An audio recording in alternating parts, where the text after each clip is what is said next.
We're going fishing. This week on The Fisherman, we discuss what you need to catch a rainbow trout, or Onchocercus micus. The Onchocercus micus is a freshwater or anadromous fish, such as salmon. These fish migrate up rivers from sea to spawn and are native to western North America.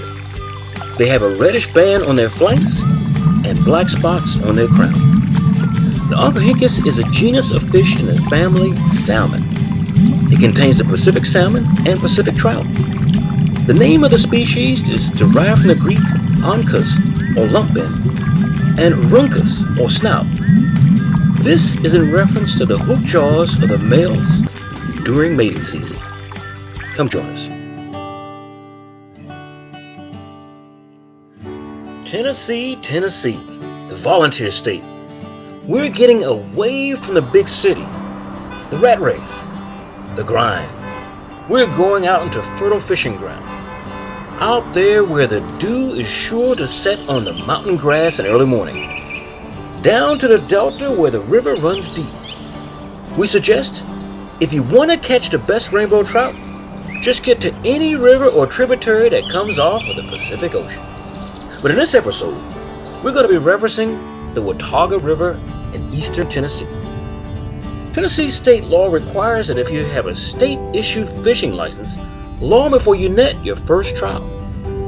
But can we fish in the state of Tennessee without a license? You most assuredly can. Anyone, resident or non-resident of any age, can fish free without a license in Tennessee's public waters, agency-owned and operated lakes, and Tennessee state parks. Children ages 15 and younger can fish for free all week in Tennessee's public waters agency and owned and operated lakes and Tennessee state parks. So, with that, let's get fishing. We're headed out to the lake today, so make sure you bring your pepper spray.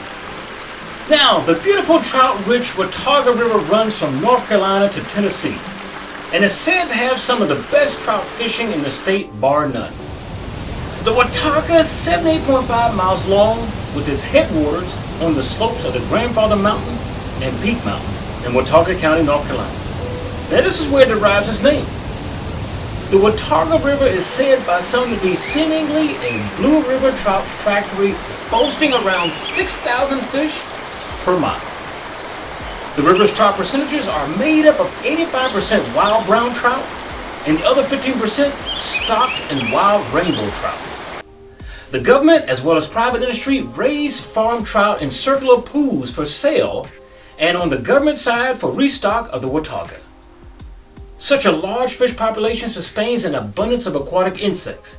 In fact, you would not have such an extensive trout population without the unceasing amount of insects and aquatic life to nourish them. Rainbow trout are a North American game fish that get their name from the beautiful colors that shine on their flanks.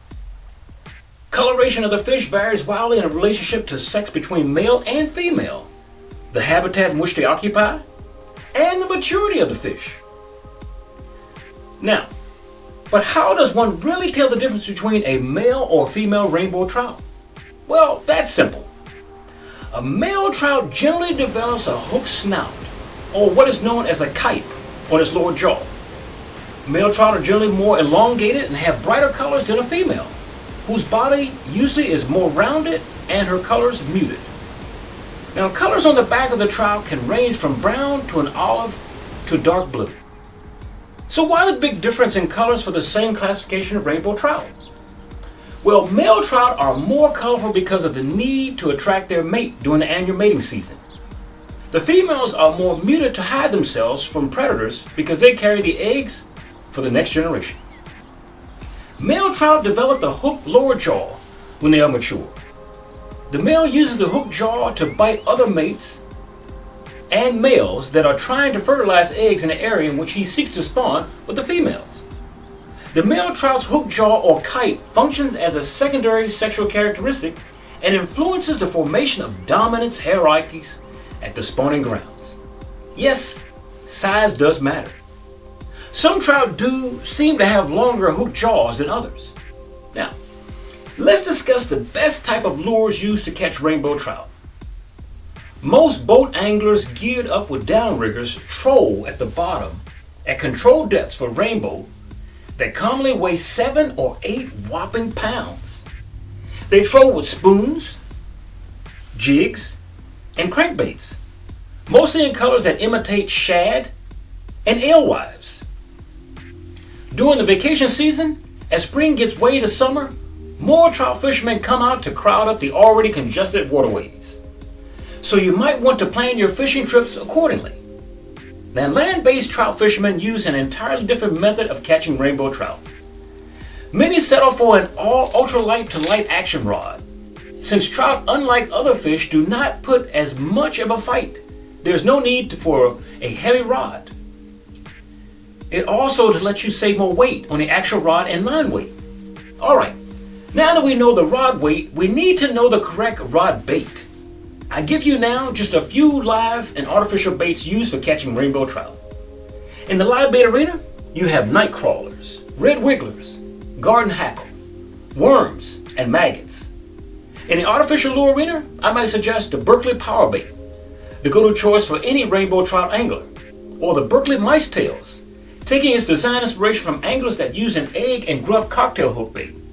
The Berkeley power bait, power honey worms for both rainbow and trout, and the brown trout, Berkeley trout bait nuggets, and finally, the Berkeley power bait nuggets.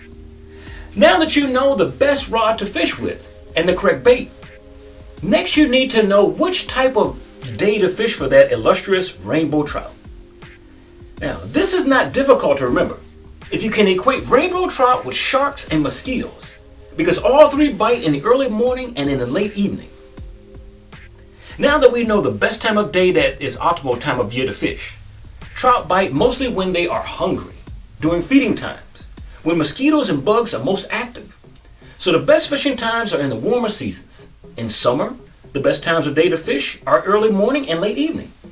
In the spring and the fall, it's best to go out around dusk when temperatures peak before they fall actually. So put in a little research when you seek to catch trout native to your region. Find out which type of aquatic insects, terrestrial insects, other fish, and crustaceans, leeches, worms, and other foods are in plenty in your region of fishing. You don't just have to go with a book. Now, the food in any given trout environment will dictate the color or lure you should use. So what color lures are rainbow trouts mostly attracted to? This question is all important mainly because you want to ensure that you have the right color lure to catch your particular trout. Now, the best lure colors for trout are as follows: white, gold, brown, green, black, silver, pink, orange, yellow, and finally red. Now that we are aware of where to hunt for your trout, what time of day and season along with the bait type, we move to the next phase of the hunt. This being the type of hook used to place rainbow trout bait on. Now, fishing hooks come in various shapes and sizes depending on the catch. But for trout, you want to use sizes limited to 14 to size 8 hooks. Don't use anything bigger than a size 8 hook because trout are really finicky, and if the hook is too big, they won't bite. Now, size 8 to 10 hooks are for bluegill, sunfish, and other panfish. So you want to downsize your hook and bait size if the fish are stealing the bait. Theft of bait means that the trout may be experienced with being caught or purposely avoiding the hook by picking off it. Now, if we want to get technical with catching trout, then I would suggest that you fish when the water temperature is at its best for trout. So what water temperature does trout most actively bite? For trout, the prime water temperature would be 52 to 64 degrees Fahrenheit. You see, trout feed most actively in water temperatures falls between these ranges. When the water is colder or warmer, you need to adapt your strategies to tempt them with your bait. Some people use tempting strategies in off-water temperatures as to use bacon, while others have gone as far as spraying WD-40 on their bait in order to drive the fish to a frenzy feed. Yes, I did say WD-40 to lubricant. As a trout attractant, WD-40 can't be beat. But check the laws where you fish, because in some areas it may be against the law, while in others it may be totally acceptable. Other scents that attract trout: Garlic attracts trout.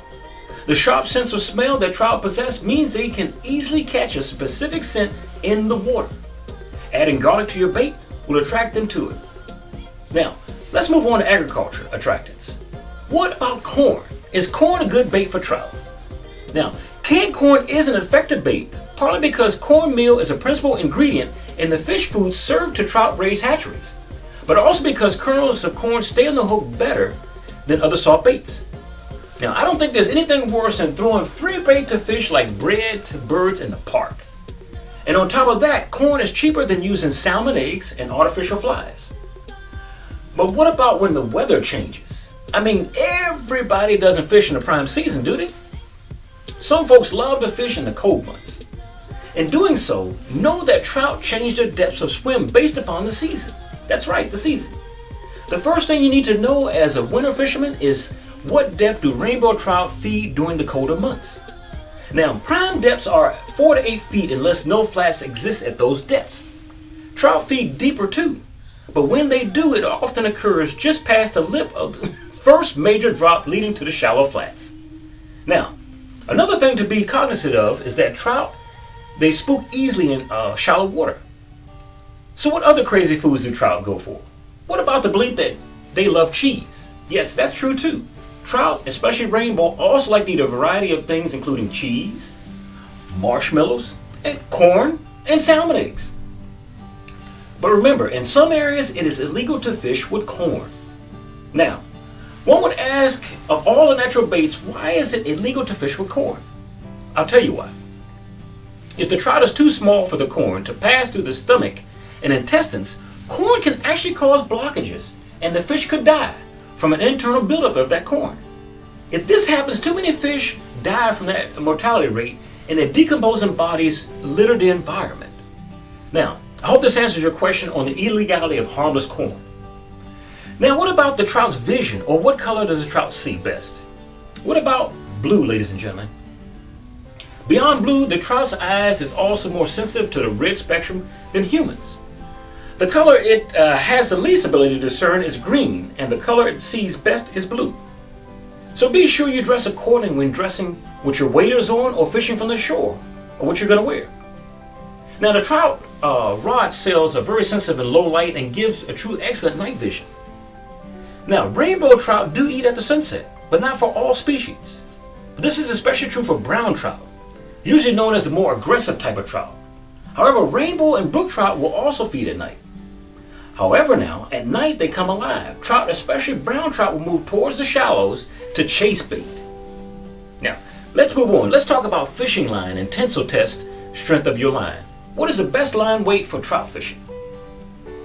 Generally, light line in the 2 to 6 pound test range. For average size trout, 14 to 18 inches. Now, you can bump that number up to 8 to 10 pound tests for larger fish or when trolling with your boat.